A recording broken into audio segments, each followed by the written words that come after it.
Welcome to Plant a Garden TV. How are you guys doing today? All right guys, let me show you what I'm gonna do today. This is an old deep freezer that's here, and rain has poured and it catch some water. So what I'm gonna do, I'm gonna use this water and I'm gonna show you how I make my fertilizer, or how you can make fertilizer. In my garden, there's a lot of different type of, they call it weeds, I say herbs.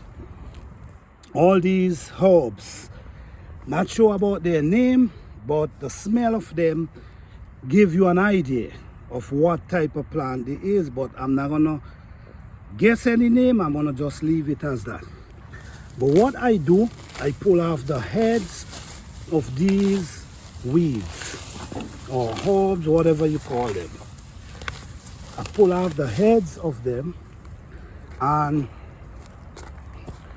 I add them in this water for 30 days, 25 to 30 days. And after 25 to 30 days, you could take the water and use it as fertilizer for your plant. I use all different type of bush.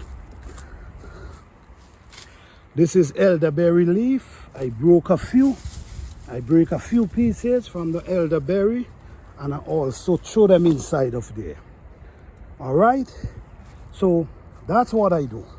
I walk around in my garden, I pull up weeds and I throw them in water and leave them for 25 to 30 days, and after that I can use it for fertilizer.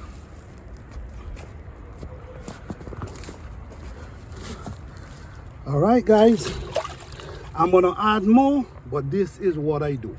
Elderberry leaf and any kind of weed you have in your garden, I use them. All right, thank you guys for watching. I hope you guys enjoy this video. Peace, love, and blessing.